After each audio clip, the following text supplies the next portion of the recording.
é o que você falou, baixa oxigenação. E aí você pensa no endotélio vascular, a parte de dentro do vaso. Se você diminui a oxigenação, você diminui o nutriente nos tecidos todos. E no endotélio acaba provocando uma rigidez vascular. Sim. Essa própria rigidez vascular, ele vai gerar hipertensão também. E vai aumentar o risco cardiovascular desse paciente. Muito. Esse paciente, ele aumenta o risco de ter eventos cardíacos, tipo infarto do miocárdio. Ele pode evoluir com a hipertensão, obesidade, para uma insuficiência cardíaca.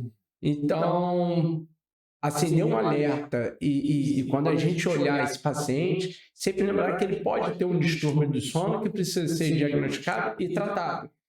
Eu falo,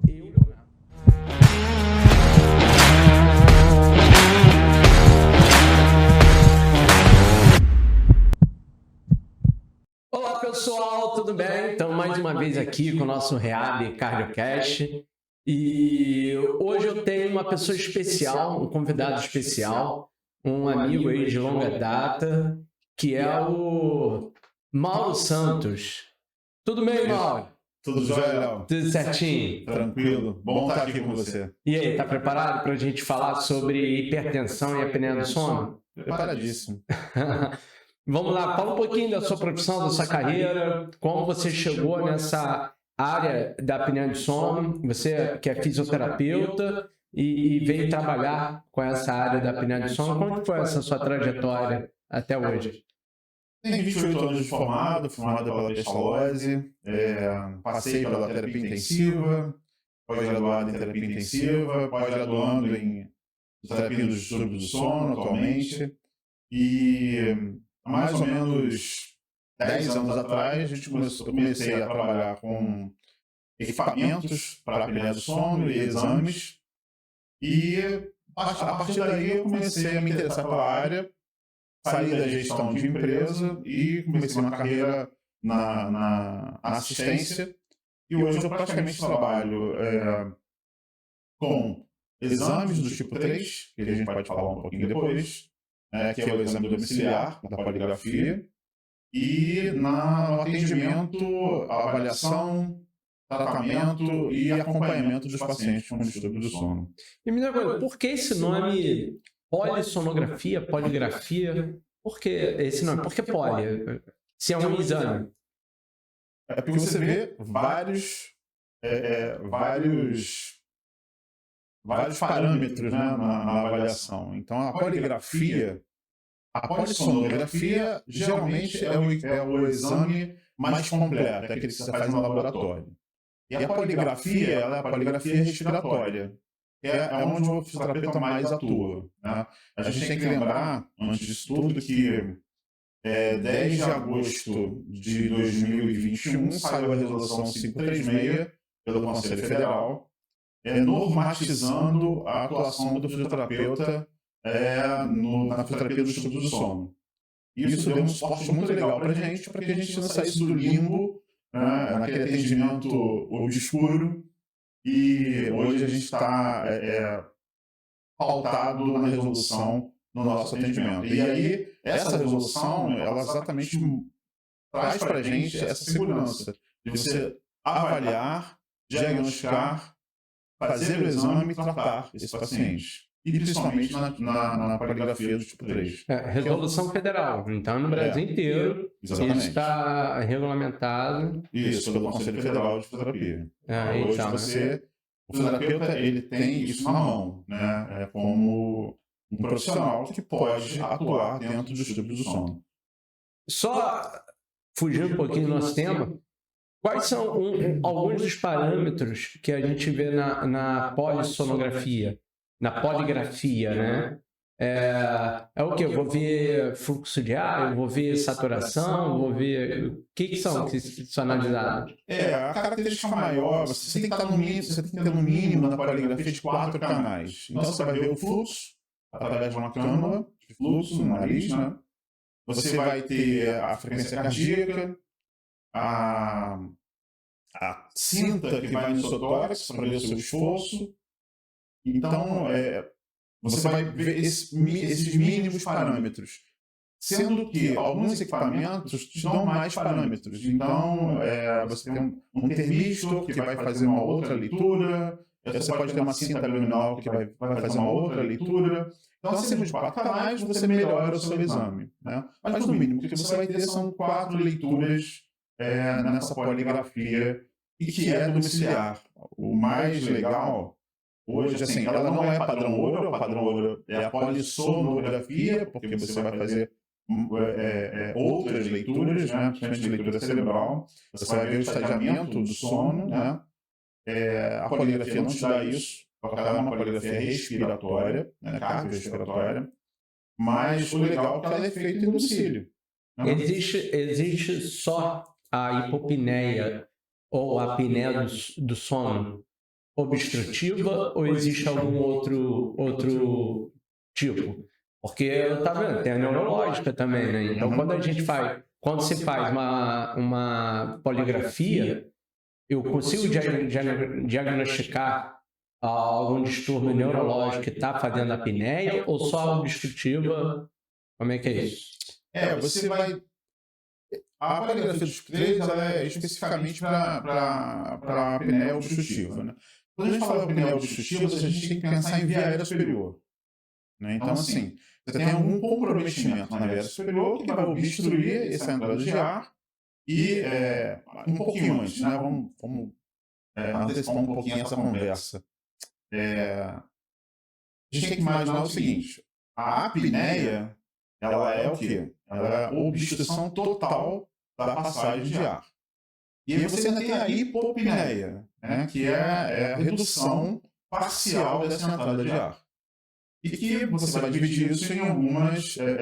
você tem a apneia obstrutiva, tem a apneia central e tem a apneia mista, que você pode ter a obstrutiva e a central juntos. Entendeu? Então, assim, a poligrafia ela é especificamente para a apneia obstrutiva. Mas o que você pode identificar é um tipo de apneia que está sendo feita ali, uma apneia central, uma apneia mista, tá? Mas qual é a diferença? É aquela diferença que eu falei anteriormente. A de laboratório, você consegue ter esse mapeamento. Então, na fase 1 do sono, o que aconteceu? Na fase 2 do sono, o que aconteceu? Na fase 3, o que aconteceu? Quanto tempo você ficou na fase 1, 2 e 3? Quanto tempo você ficou na fase REM, que é aquela fase mais... uma fase reparadora do sono. Então, assim... Esses parâmetros a gente não vai ter na poligrafia. Mas o que é importante as pessoas entenderem? É que você tem a possibilidade de você fazer esse exame tanto dentro de um laboratório, quanto você tem como fazer no celular, dentro da sua casa, com mais conforto. Hoje se discute muito essa questão da polissonografia em laboratório, porque às vezes tem um desconforto. Você não está no ambiente residencial, não está na sua cama, com seu travesseiro, com a sua televisão. E tem um problema maior, né? Um dos problemas é que você, apesar de você conseguir ficar de lado, né, no laboratório, poder ficar de lado, apesar de tantos fios, né, fio na cabeça, fio no tórax, cintas, a grande maioria dos pacientes não consegue fazer isso, então fica de barriga para cima. E aí, a gente vai aonde? Você tem a apneia posicional. Então, qual é a pior posição para quem tem uma apneia? É a barriga para cima. Então, é preferível que você fique de lado.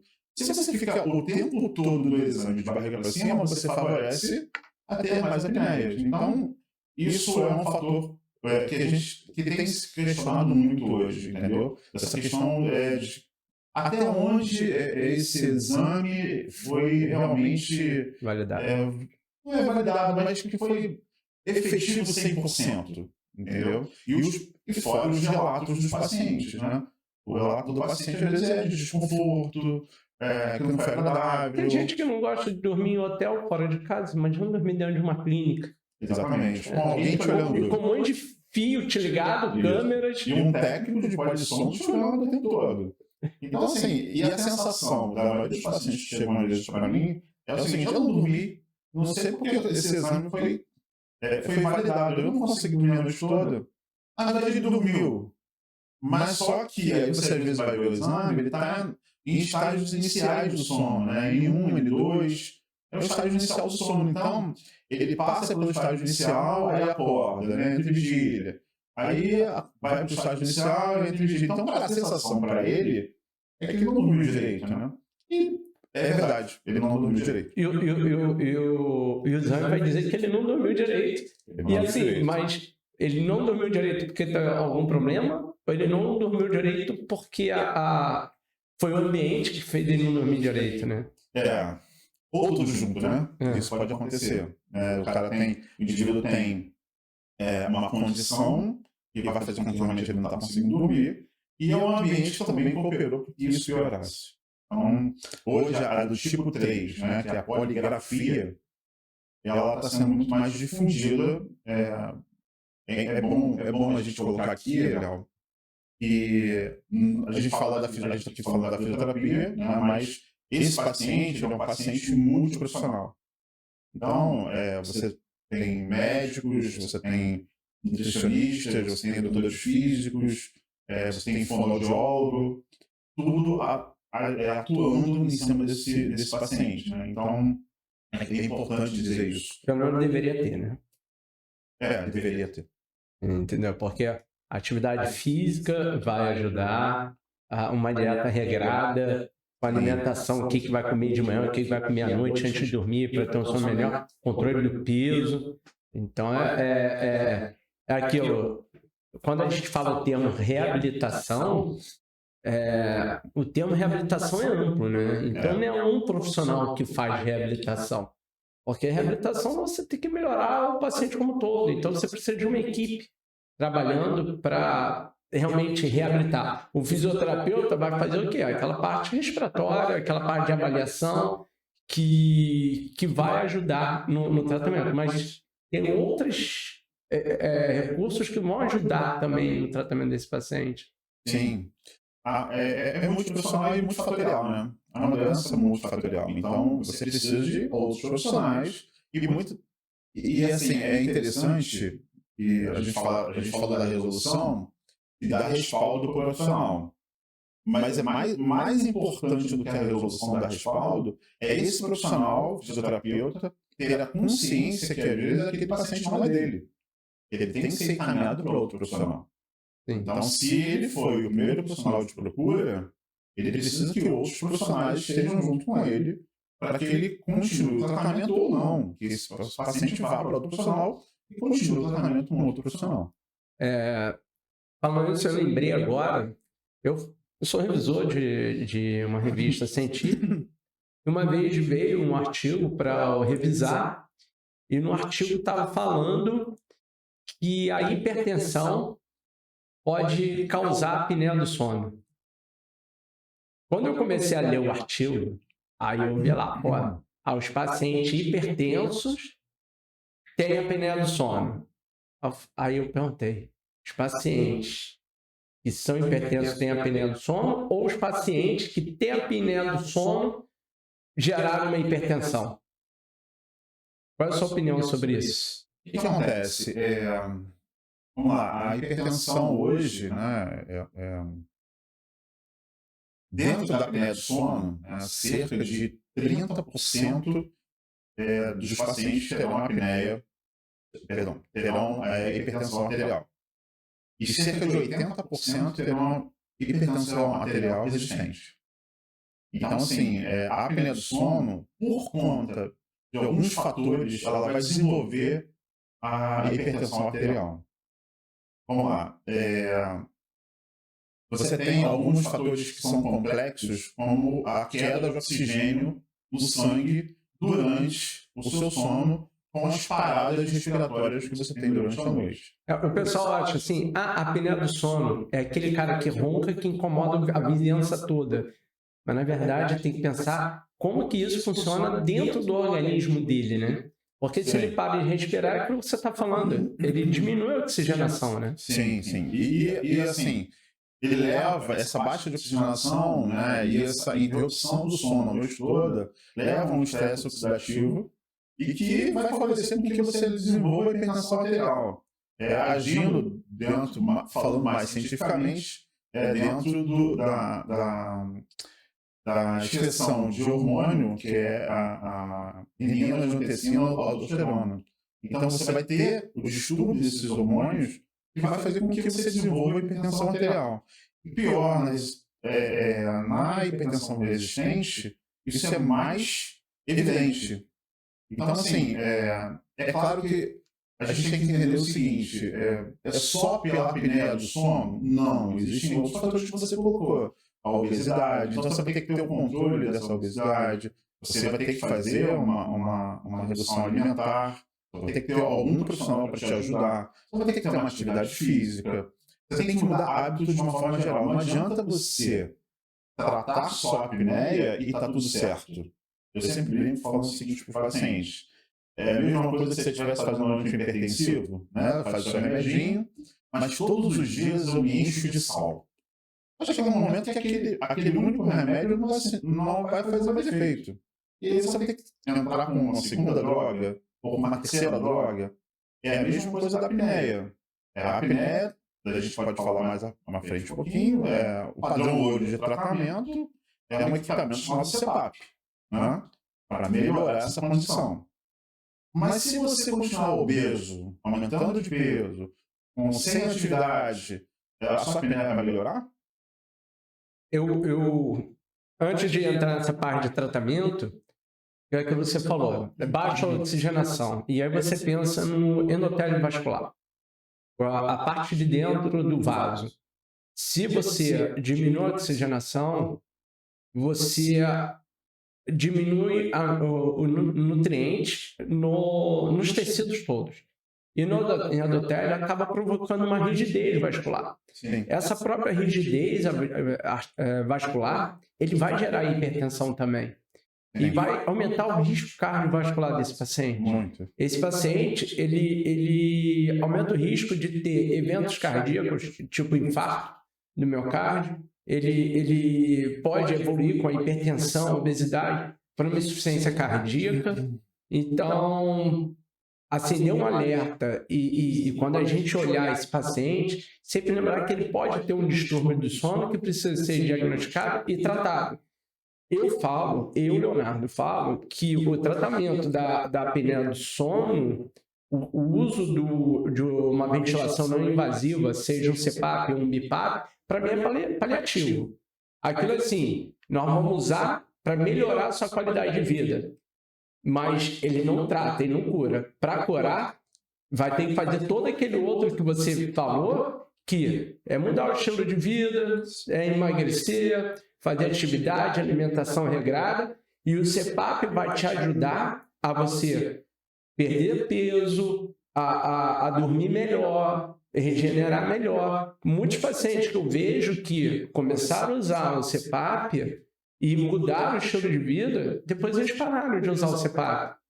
Porque eles diminuíram a apneia do sono e não tinha mais indicação de estar usando CPAP. Você concorda com isso ou não? Você acha, não, cara, uma vez CPAP para o resto da vida?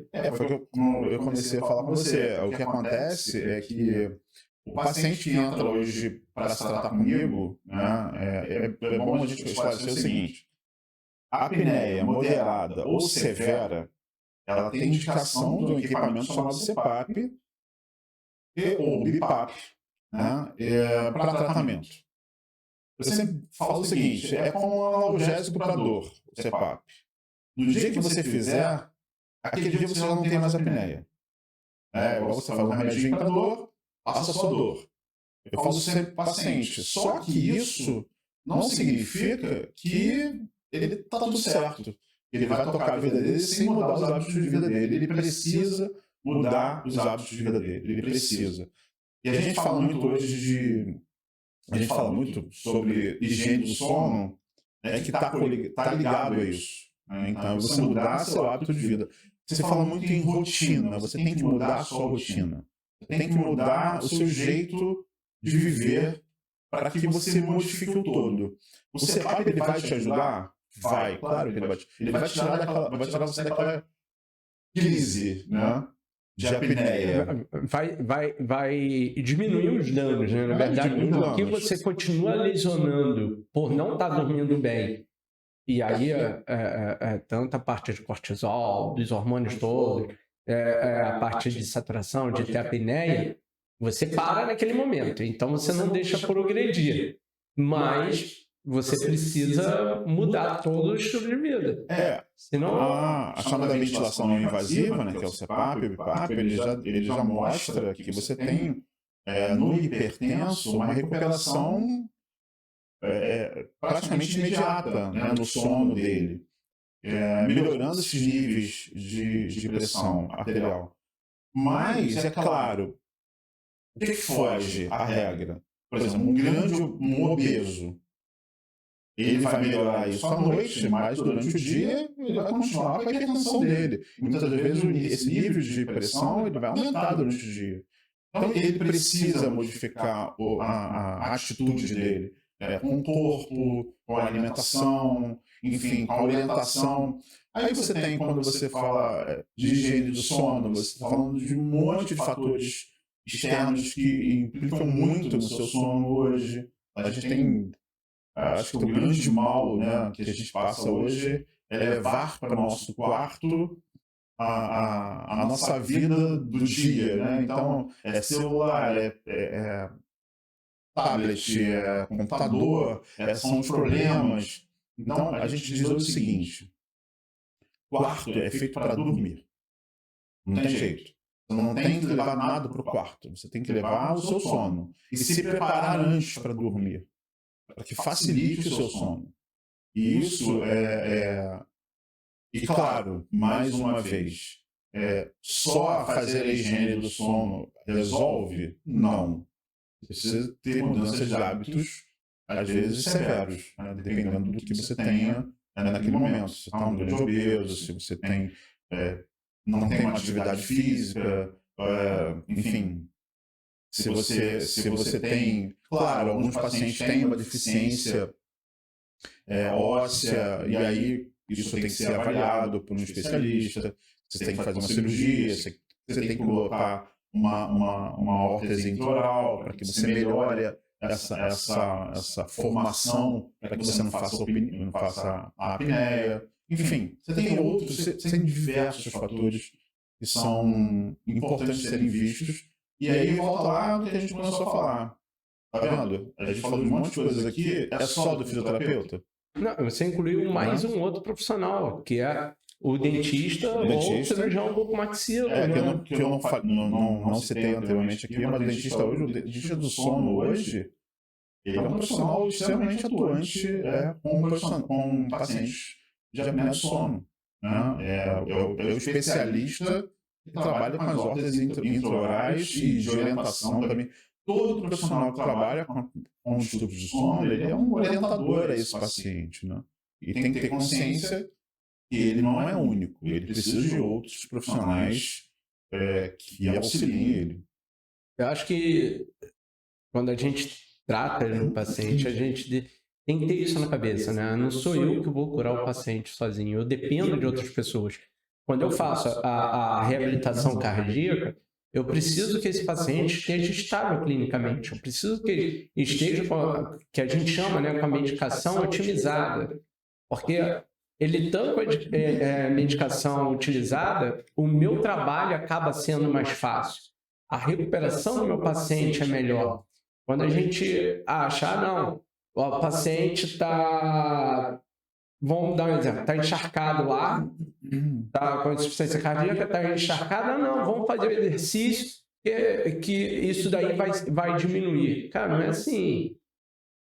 Precisa estar comunicando ao médico para fazer um ajuste do diurético, para a gente poder trabalhar. Esse paciente pode fazer um edema agudo durante a reabilitação, no meio do exercício. Então tem que se tomar cuidado e saber que você precisa rever a alimentação desse paciente.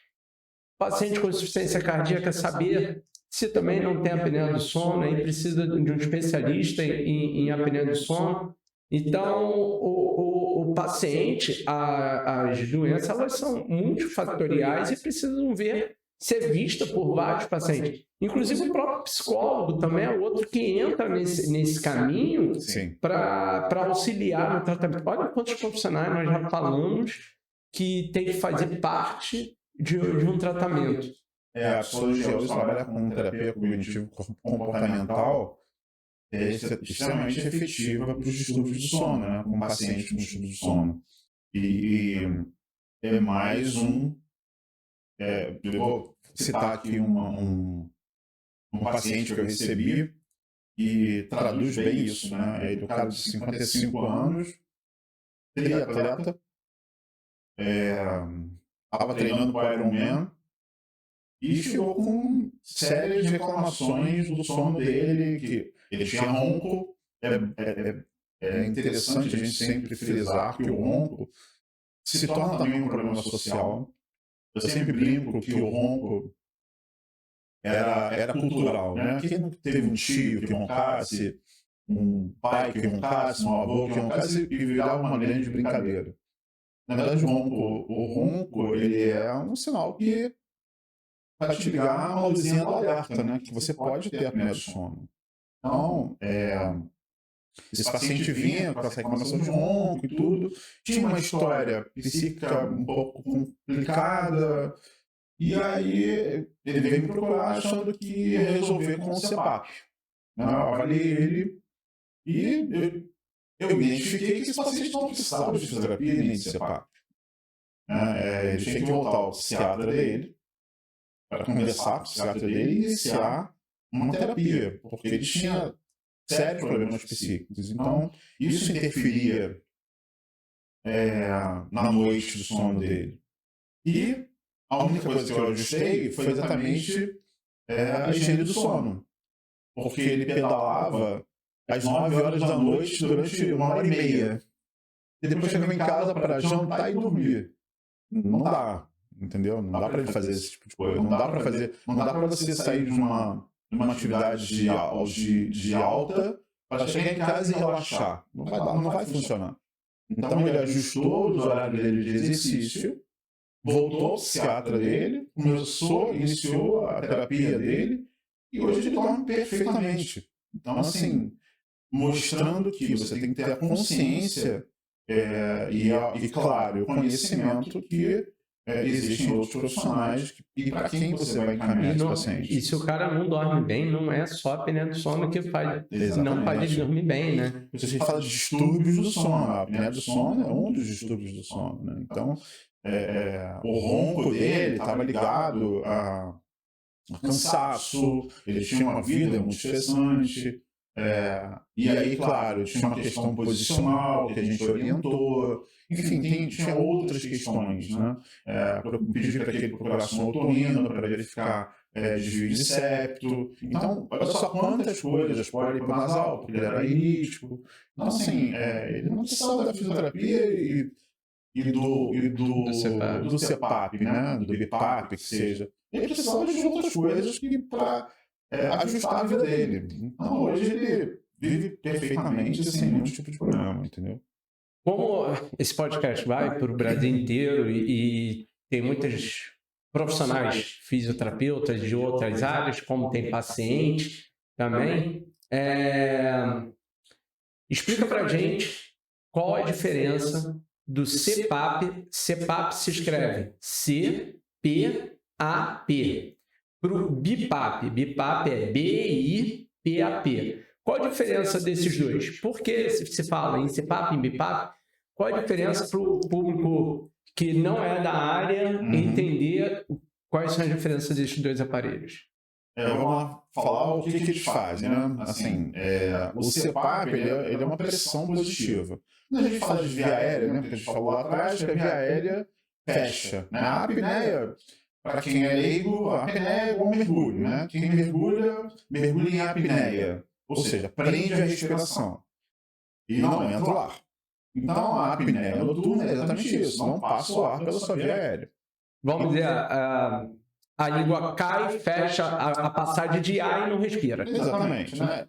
E na verdade não é só a língua, você tem uma questão de palato. Não, mas enfim, só para ser mais didático. Exatamente. E aí vai fechar essa via aérea. Fechou a via aérea, o que se precisa para abrir essa via aérea? Se é uma condição mecânica, o equipamento CPAP, né, que é a pressão positiva contínua nas vias aéreas, ele vai gerar uma pressão lá no equipamento e vai jogar essa pressão na via aérea, fazendo com que essa via aérea abra.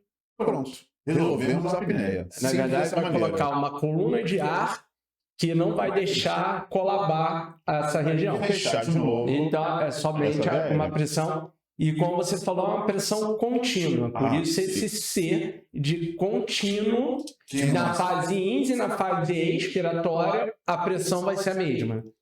Vamos, já que é para o leigo, lembrando que o equipamento é um gerador de pressão, tem que ter um tubo que vai do equipamento até o paciente, que tem que usar uma máscara.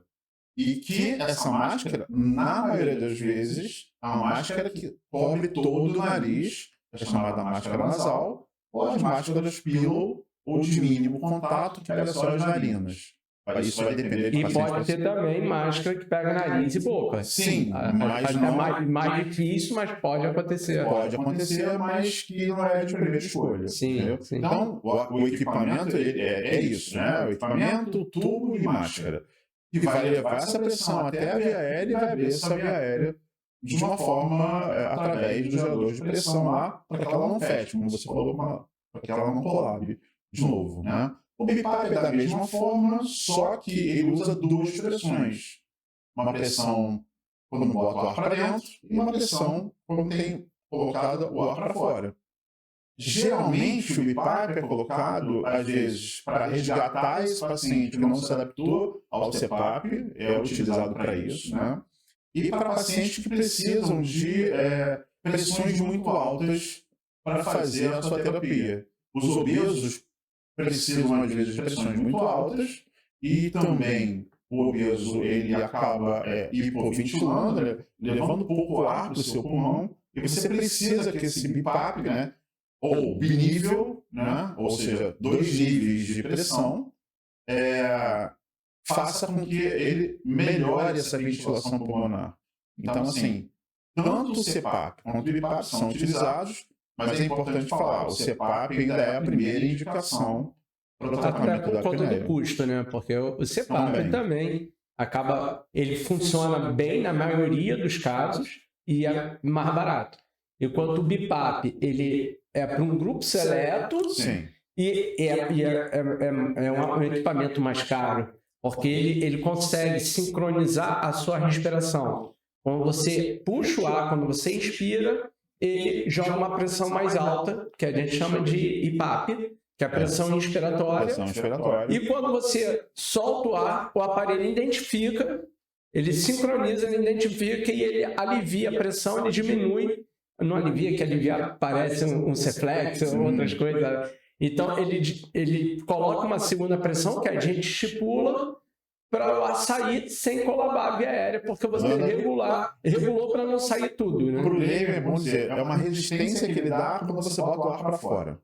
E aí, essa resistência que ele dá, ele faz com que abra a sua via aérea. É porque a expiração, ela é passiva, né? Você relaxa, né? Mas quando está dormindo, você relaxa, o ar sai. Quando você está com o CPAP, essa expiração ela não é completamente passiva.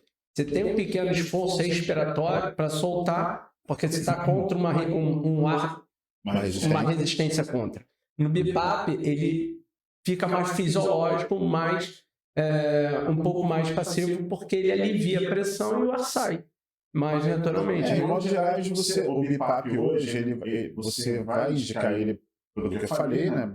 Pacientes obesos, e principalmente os pacientes que precisam acima de 15 centímetros de água, que é o fator que vai fazer com que a pressão ele vai precisar para ser utilizado. Então, assim, o BiPAP acaba facilitando essa adequação e essa adaptação. E me diz uma coisa, mais para explicar para o público, o que é titulação? Pô, o que acontece? A gente sempre fala o seguinte, a gente tem que ter... É porque, às vezes, vem pedido lá, o médico pediu uma polissonografia ou uma poligrafia, só pediu exame. E tem outros médicos que pedem, médico, fisioterapeuta, que o fisioterapeuta também solicita exames, de maneira geral, todos os exames, e aí o fisioterapeuta coloca lá, eu quero uma poligrafia, uma polissonografia com titulação de CPAP. Isso facilita o trabalho? Na hora. Ou, não, pede só polissonografia e tá tudo bem. Foi bom você falar sobre isso, porque hoje a gente ainda pega alguns profissionais que só pedem a polissonografia ou a poligrafia. Então, você, assim, um fluxo, né, de pacientes. O paciente chegou para você, vai para a sua avaliação de consultório, você tem algumas escalas, alguns questionários, que você vai aplicar nesse paciente para ele tentar entender se ele pode ou não ter apneia do sono, né? E aí passou disso, a gente identificou na avaliação, tem todas as características que ele tem a apneia do sono, vamos mandar ele para o exame. Ou a polissonografia, que é em laboratório, ou a poligrafia, que é a do tipo 3, né, mais simples, domiciliar. Identificou moderada ou severa no exame, ou mesmo que seja leve, mas com uma sintomatologia, o paciente é muito sintomático, mesmo com a apneia leve. E aí você pode lançar mão do CPAP para fazer esse tratamento. Como a gente vai fazer o tratamento com o CPAP? Pegou o equipamento, colocou lá nele e acabou? Não. A gente aqui falou de pressão, né? Então é a pressão, aquela tal pressão respiratória, que vai tratar esse indivíduo. Que pressão é essa? Você só vai saber que pressão é essa pela titulação. Ou seja, o indivíduo vai dormir no laboratório. Ele dorme uma noite inteira, então ele passou pela polissonografia, identificou, ele volta de novo para o laboratório, faz uma polissonografia junto com o CPAP, para titular essa pressão, ou seja, para identificar essa pressão, para ele fazer o tratamento. Identificou que a pressão é 9. Pronto, é essa pressão que vai tratar ele. No domicílio já é um pouco diferente, né? Ele não vai fazer em conjunto com a poligrafia, porque no laboratório você tem um técnico de polissonografia que vai auxiliar nessa titulação. No domicílio não. Então, geralmente, o paciente vai dormir com o CPAP já, que é um CPAP automático, que a gente fala que ele vai dormir com uma janela aberta, mínimo de pressão, máximo de pressão, e o próprio equipamento vai identificar que pressão é essa. Ele vai identificar quando tem para o fluxo, quando tem a obstrução para o fluxo, ele aumenta a pressão dentro daquele limite que você colocou. E aí isso fica... Agora Chandra, isso fica salvo ou consegue conectar a internet para uma central? Sim, e para um portal? Tem equipamentos automáticos hoje que você tem uma central, você tem uma nuvem que capta essa mensagem, né, esse registro, e que você entra nessa nuvem e você vê esse exame sendo feito, né, esse CPAP sendo feito, e gera um relatório e você vai... o que vai te mostrar qual é essa pressão? É um percentil 95 ou percentil 90.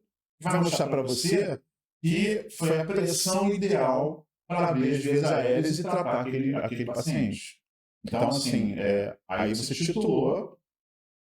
E qual é a importância da titulação, né? E você saber essa pressão? Não é só por você saber a pressão. É para você saber indicar um equipamento, se ele vai ser de pressão fixa ou automático, como a gente colocou aqui. É para você saber indicar uma máscara. Então, pressões muito altas, máscaras, às vezes pillow, que pega só nas narinas, pode mínimo contato, não são adequadas, o paciente não se acostuma, porque a pressão praticamente vai toda para as narinas do paciente. O fluxo de ar é muito alto, exatamente. Então, ou é uma nasal total, né, que cobre todo o nariz, com pressões mais altas. Então, até isso, existe a importância de você fazer a titulação desse paciente. Não é simplesmente você fazer um exame, manda o paciente para casa, prescreve qualquer equipamento, qualquer máscara e está tudo bem.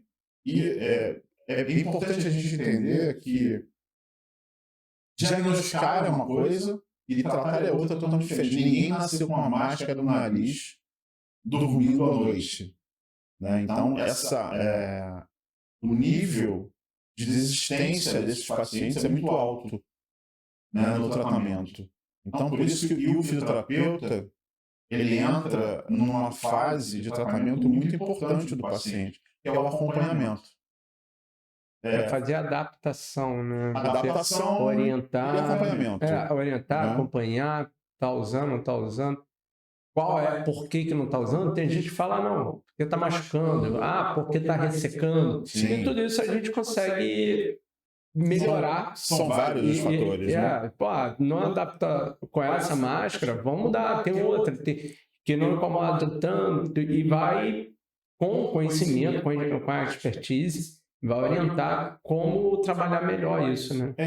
E eu sempre falo uma coisa, não existe uma regra, não existe máscara melhor, não existe a máscara melhor, muitas das vezes, não é melhor para aquele paciente. É a máscara que o paciente vai se adequar. A mais cara nem sempre é melhor. Nem sempre é melhor. Ele se adapta melhor, de repente, com uma simples, né? Sim.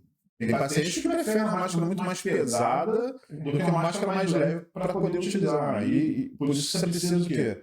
Adaptar, acompanhar, ver se o paciente está ficando bem adaptado naquele período. A gente sugere que quando comece o tratamento, esse tratamento seja de pelo menos, essa adaptação seja pelo menos de 30 dias. Né? A gente sabe hoje que ser tratado é pelo menos 75 dias ininterruptos de tratamento. Então, olha só a importância do seu acompanhamento, né? São mais de 2 meses que você tem que acompanhar. Tem que acompanhar esse paciente e ficar próximo a ele para que ele não desista da terapia. E hoje em dia está muito mais fácil, porque os equipamentos, aí que você falou, ele emite relatório que está na nuvem. A gente sabe quantas horas ele usou por noite, sabe quais foram as pressões, se está tendo fuga ou não na máscara, porque a máscara, você tem que fazer uma adaptação que não tenha fuga. Às vezes o paciente soltou a máscara e não ajustou direito, ficou frouxa, ou o próprio fixador cefálico está posto errado, porque você vai, explica, mostra, mas na prática, às vezes, isso é errado. Aí você pensa, o que está dando errado com esse paciente para estar tendo essa fuga de ar? Ou por que ele está usando somente 2 horas e depois não usa mais à noite? A monitorização a longa distância, ela se fortaleceu muito, né? Principalmente depois da pandemia. Durante a pandemia, praticamente era isso que a gente tinha que fazer, monitorar a distância, né? E isso, ela cresceu demais hoje. Da pandemia para cá, ela já existia antes, né? E isso é muito importante para que você oriente seu paciente, que você acompanhe aquele tratamento. Eu te falei aqui em off, né? O paciente me mandou aqui, tem um aplicativo, né, de uma certa marca, e mostra como foi a noite dele. Todos os dias ele me envia lá o fator, né, o número que o equipamento dá para ele, se foi bom, se foi ruim, se foi média a adaptação dele, se teve fuga de ar, se ele interrompeu a terapia à noite. Isso é legal. Porque sabe por que ele te manda? Porque ele confia em você. Sim. Você tem que estar próximo do paciente. Às vezes o profissional quer se colocar tão importante que se afasta do paciente, perde essa relação e acaba perdendo o paciente. Então, você tem que ter essa proximidade com o paciente para o paciente se sentir seguro e confiar no que você está pedindo para ele fazer. Sempre. E aí, o cara tá me mandando. Que chato, me mandou. Que bom que ele manda. Se ele está mandando, é porque você fez um bom trabalho e ele confia em você. Foi bom você falar sobre isso. E tem uma coisa importante que é essa questão da confiança, mas o seu conhecimento tem que estar à altura. Se você demonstra conhecimento, né, e você está próximo do seu paciente, ele vai confiar plenamente no seu tratamento.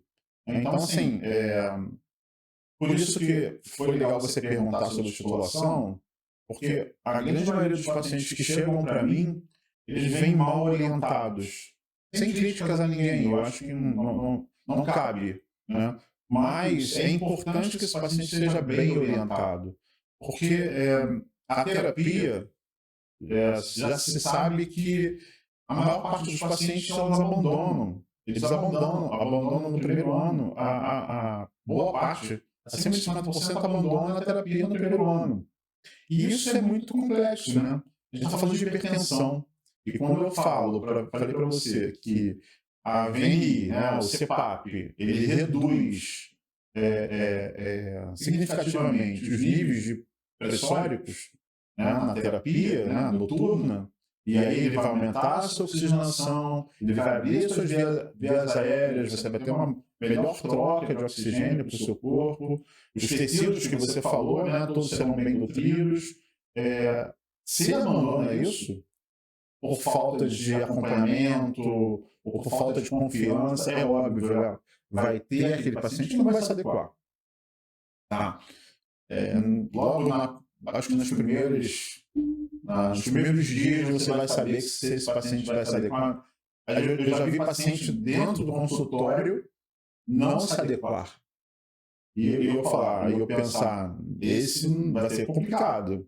E muitas vezes realmente ele não quer e ele vai ter que procurar uma outra alternativa para tratar aquele paciente.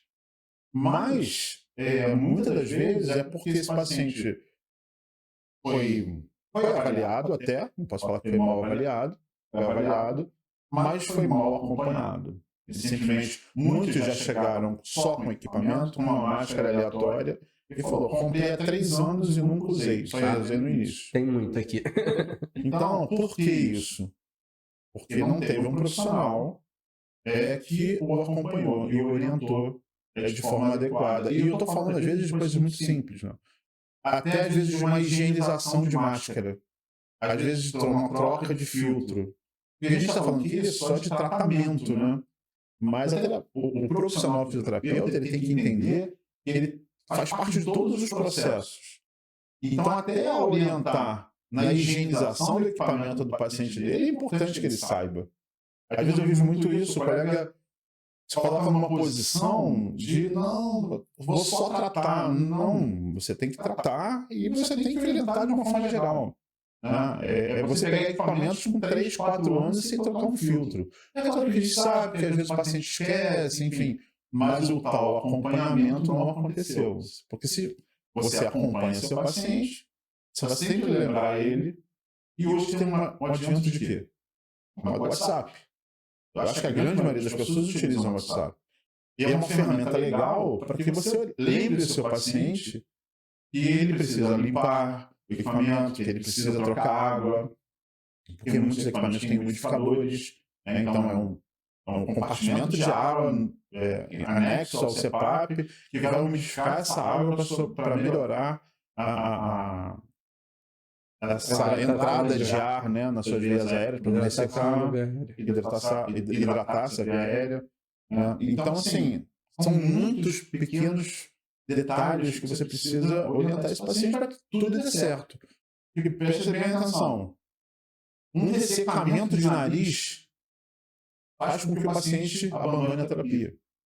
Até porque pode ter sangramento e tudo, e ninguém quer ficar com o nariz sangrando. Então, e aí você tem que, aquilo que eu falei, você tem que acompanhar que, tá sem umidificador, de repente colocar um umidificador, de repente colocar um hidratante para ajudar. Tudo isso o fisioterapeuta tem que... Pode ajudar. Ele tem que conhecer para poder indicar. Entendeu? Ele vai chegar, não, então você vai comprar tal hidratante nasal, vai passar antes de colocar a máscara, você coloca, vamos anexar um umidificador aqui no seu aparelho para poder te dar maior conforto.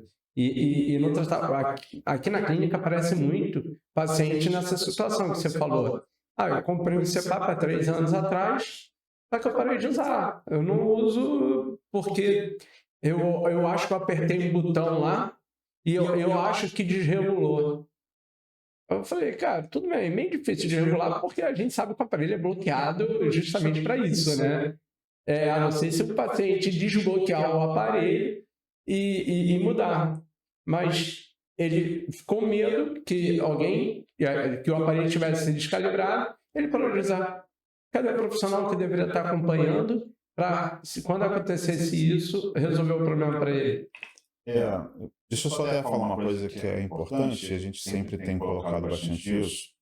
O que acontece, Léo? É importante a gente falar para o colega que a gente não é só um adaptador de máscara. Isso é bem claro. Hoje a gente faz parte de um fluxo importante no processo de tratamento desse paciente, avaliando, fazendo exames dentro das possibilidades do conhecimento, ou indicando o exame e tratando.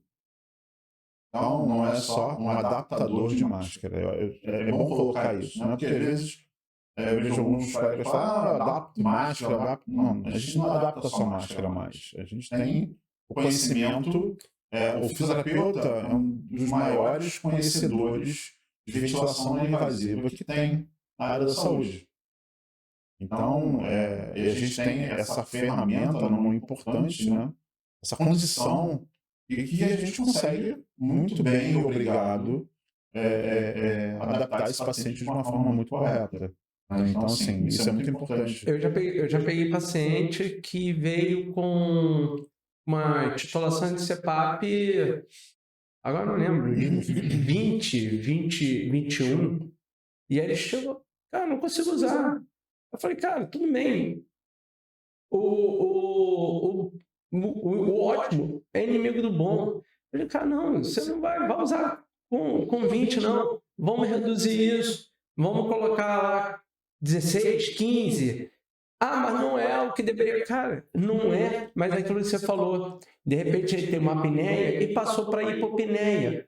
E aí ele vai reduzir o peso, ele vai melhorar e aí a gente vai conseguir reajustar esse CPAP. Porque a maneira que o paciente foi evoluindo, essa pressão ela não é constante para o resto da vida. Até porque se ele não mudar o estilo de vida dele, depois de um tempo essa pressão tem que ser reajustada e aumentar. E se ele mudar o estilo de vida dele, essa pressão tem que ser reajustada e diminuir. A gente tem que trabalhar isso. Então eu cheguei para o paciente e falei, cara, vou regular o aparelho de novo. Eu regulei o aparelho, diminuí a pressão, ele conseguiu ficar com o aparelho à noite, ele conseguiu se adaptar, foi mudando o estilo de vida e não estava mais tendo apneia. Um ponto importante que você colocou, isso são as reavaliações. Esse paciente tem que ser reavaliado. Se ele mudou o estilo de vida dele, se ele emagreceu, né, se ele conseguiu reduzir a medicação antihipertensiva, que ele fazia lá 2, 3 medicações, ou seja, ele melhorou. Ele é outra pessoa. Então ele precisa ser reavaliado. Será que a pressão de 12 que ele fazia é a mesma? Tem que reavaliar. Então, na verdade, assim, esse paciente parece um paciente simples, né? Na verdade, a resposta do tratamento é muito simples. Você fez aquilo que a gente falou no início. A gente fez o CPAP, ele está tratado, né? Mas e o acompanhamento? E as mudanças de hábito? Né? E o tratamento, claro, é importante informar esse paciente que ele não pode parar a medicação dele, que o médico dele indicou, a medicação antihipertensiva.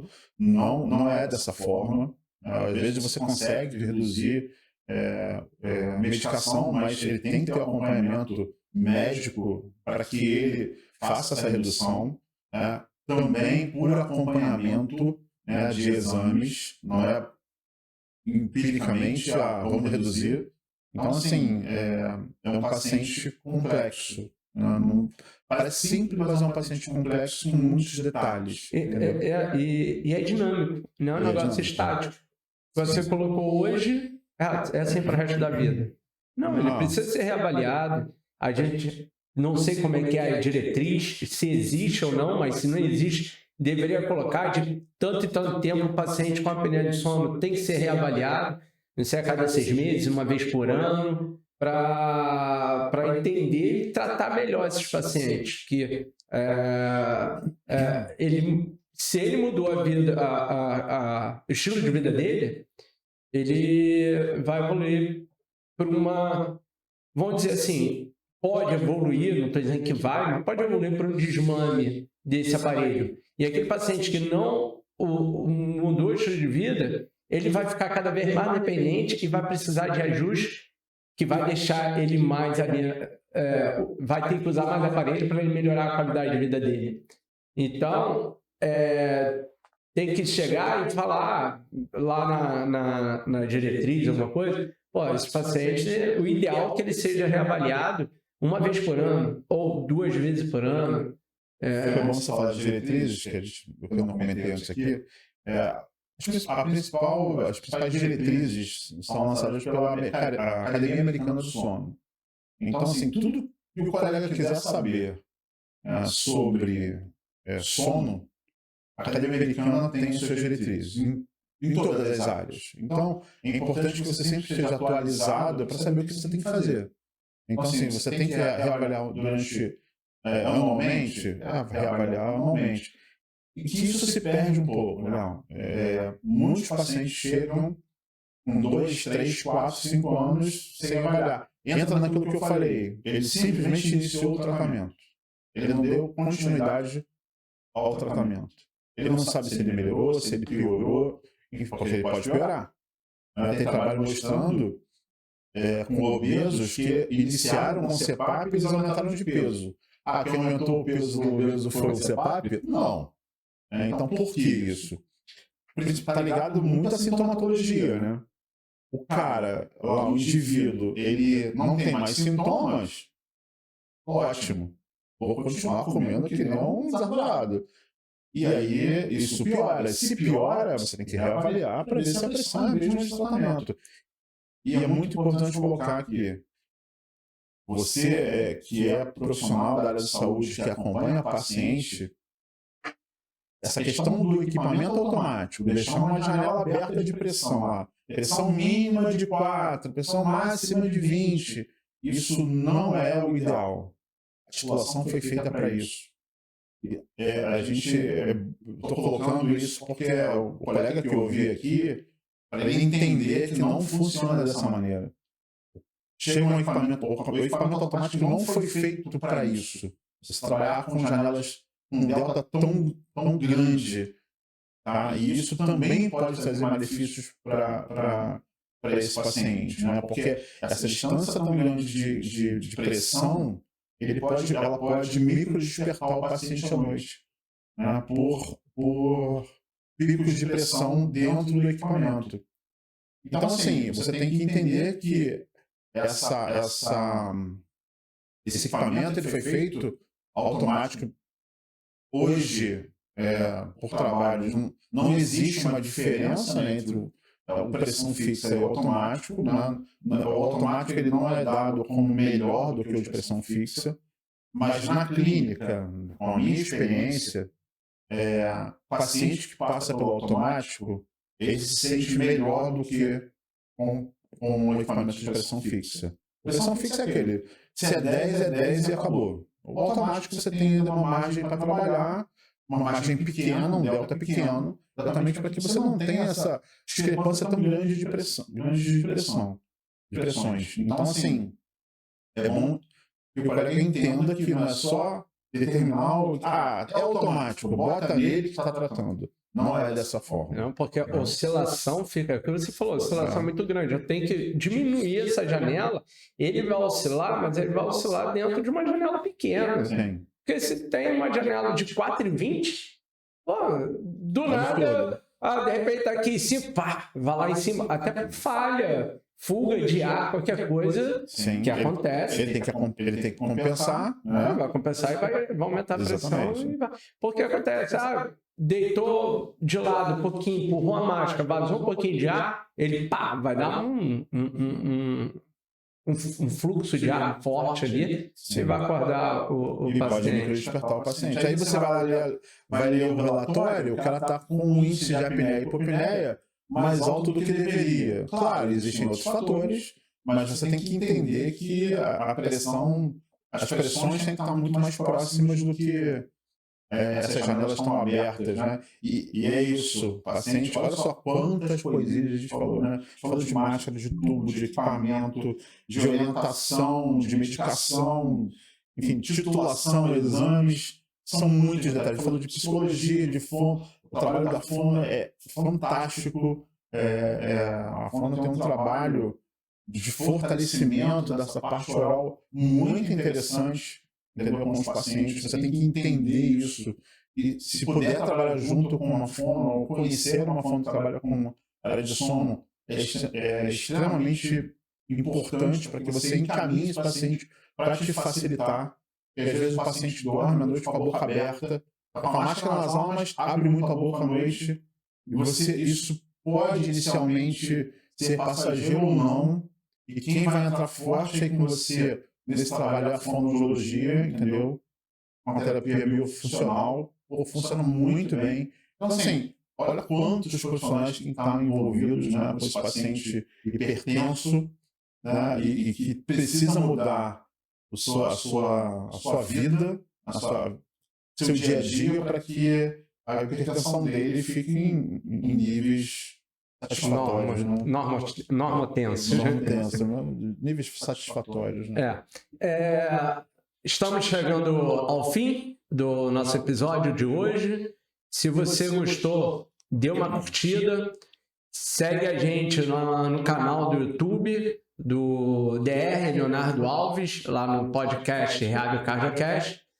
Segue a gente também no Spotify, Rehab Cardiocast. E agora queria que o Mauro desse uma palavrinha, um conselho, o que você orienta a todos os profissionais e próprio paciente que está assistindo a gente. Qual seria a sua orientação dentro da área de apneia do sono?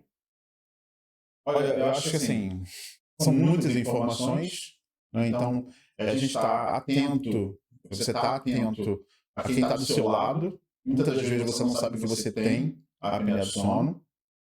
Se você acorda, às vezes com falta de ar, com uma palpitação, ou se parece que está saindo de um afogamento, você pode acender a sua luzinha vermelha. Se seu companheiro ou companheira falar para você que você está roncando muito e que você acorda meio desesperado à noite, ou se você está indo muito ao banheiro para fazer xixi, então existem alguns sinais e sintomas. E se você está tendo uma sonolência diurna muito grande, se você tem irritabilidade excessiva, tudo isso pode trazer uma informação para você que você pode ter apneia do sono. Então procure um especialista, procure um profissional para fazer a avaliação correta em você, para que você seja tratado. Tá? É importante que a gente hoje, a população brasileira hoje está cerca de 60% acima do peso. Então, e o fator preponderante para o aumento de pressão arterial. Cerca de 30 a 50% da população tem hipertensão. Os pacientes com apneia do sono, 80% tem hipertensão resistente. De 30 a 50% tem hipertensão. Olha só como é importante a gente ter um olhar para esse paciente. E entender o seguinte, colega fisioterapeuta, você que trabalha com ortopedia, neurologia, reumatologia, você tem pacientes na mão. Qualquer paciente pode ter apneia do sono, qualquer indivíduo. Um trabalho de 2010 mostrou que 32% da população tem algum distúrbio do sono. Então, olha só, isso após pandemia aumentou. Você acha que hoje tem 50% da população tem algum distúrbio do sono? 50% da população é muita gente. Então, assim, você pode pré-avaliar o seu paciente. Uma escala simples que você vai aplicar na sua avaliação, você pode entender que o seu paciente tem algum distúrbio do sono e fique com esse olhar. Né? Aí eu ronco a beça, doutor Leonardo, eu estou roncando todos os dias, minha mulher fica louca. Então, olhe diferente, não acho que é só uma brincadeira. Né? Então, para que você encaminhe esse paciente de uma forma correta e ele seja tratado corretamente. E lembrando também que os colegas de, por exemplo, só ortopedia, mais de neuro e tudo mais, você não trata somente um joelho. Você trata um indivíduo, uma pessoa que tem história, tá? E que você tem que melhorar a vida dele. Você não tem que melhorar o joelho dele. Para começar, até se você está... Só um exemplo de joelho, tá? Isso é todas as áreas. Você quer melhorar o joelho dele para quê? Qual o sonho desse paciente? O que esse paciente deixou de fazer que com o joelho dele bom, ele vai voltar a fazer? E será que você, olhando outros comprometimentos que esse paciente tem, você não vai ajudar a melhorar esse joelho? Por exemplo, se eu tratar uma apneia do sono dele, melhorar a oxigenação de todos os tecidos dele, melhorar a noite de sono dele, será que não vai me contribuir para ganho de massa muscular, reforço da musculatura do joelho e vai ajudar meu tratamento? Então, todos os tratamentos aí são complexos e a gente tem que estar sempre de olho o que eu posso fazer a mais para esse meu paciente. E não somente ser aquele cara mecanicista que olha o joelho, biomecânica do joelho, consertei a biomecânica do joelho, pronto, tratei. Ele tem um problema do joelho, mas ele pode ser um cardiopata. Ele pode ter uma sequela de um AVC. A sequela de AVC, acima de 60% desenvolve distúrbio do sono, apneia do sono. Entendeu? Eu atendo um parkinsoniano, acima de 50%, 60%, tem distúrbio do sono. Desenvolve distúrbio do sono por questões da própria doença. Uma esclerose lateral amiotrófica desenvolve a apneia do sono por perda de força muscular. Outra coisa que eu falo, se eu estou com o meu paciente neurológico lá, estou fazendo a minha neurofuncional nesse paciente, será que se ele dormir melhor, eu não vou ter respostas melhores para o meu tratamento? Sim, muito provavelmente. Então a gente tem que entender que o indivíduo ele é complexo. E a gente, quando trata, que eu sou só neurofuncional. Tudo bem, você pode atuar nisso, mas você tem que conhecer todas as áreas para você poder indicar, olha, eu preciso que você procure tal profissional, procure um especialista nisso para ajudar o meu tratamento. E quando a gente trabalha assim, com uma equipe, com um grupo, os resultados são bem melhores. O fisioterapeuta e todos os outros profissionais não devem se isolar e colocar, não, eu estou resolvendo isso aqui e estou sozinho. Não, tem que ter lá o colega médico, o colega nutricionista, o colega psicólogo, que eu tenho que pegar o telefone, ligar, conversar, ou a via contrária também tem que acontecer. Então, isso é muito importante. Falamos da multidisciplinaridade desde o início. Isso, sempre. Eu gosto de trabalhar, eu trabalho assim sempre. Eu acho tem que ser, não tem jeito. Nesse paciente não tem como. Todos os pacientes. Como vários outros pacientes, não tem jeito. E aonde o pessoal consegue te encontrar, Mauro? Quais são as suas redes sociais? DR Mauro Santos, Instagram, sempre posto coisas interessantes, tá? É uma forma legal de vocês entrarem em contato comigo, tirar dúvidas, enfim.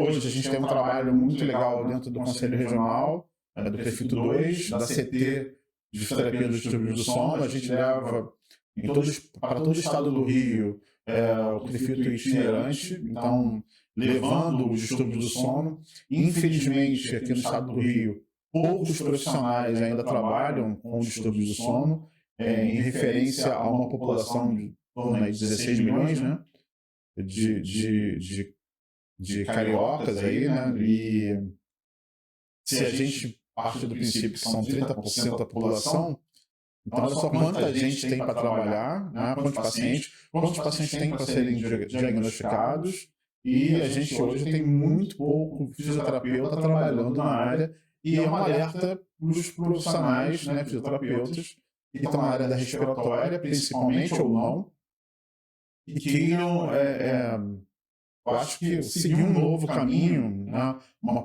acho que não é uma especialidade ainda, mas é um novo caminho de atendimento, né, de tratamento ao paciente relativamente novo, e que tem um déficit grande de profissionais no estado do Rio. Então, assim, quem tiver interesse, entra no site do Conselho. A gente sempre tem divulgado muito nas redes sociais o Prefeito itinerante, acho que teve um outro colega aqui, que é o Leonardo Fonseca, que falou também, uma outra pessoa que também está muito ativa. Tem outros colegas, mas ainda são muito poucos colegas no estado do Rio que trabalham com distúrbios do sono. Então, isso é importante. E acender a luzinha aí para os colegas que só estão pensando dentro de uma caixa. Abre essa caixa aí e pensa de uma forma mais ampla. Mercado tem. Você só precisa se qualificar para ocupar o espaço nesse mercado. Hoje, a resolução determina que para você atuar, você tem que ter no mínimo 120 horas para você atuar com esses pacientes. É óbvio que isso é bem didático e que vai te trazer muita experiência no dia a dia. Não tem jeito. Então é isso, Mauro. Obrigado pela visita. Foi um prazer ter você aqui. Ótimo. Demorou, mas saiu. O filho nasceu. Valeu, obrigado, Mauro. Primeiro de muitos. Vamos lá de novo.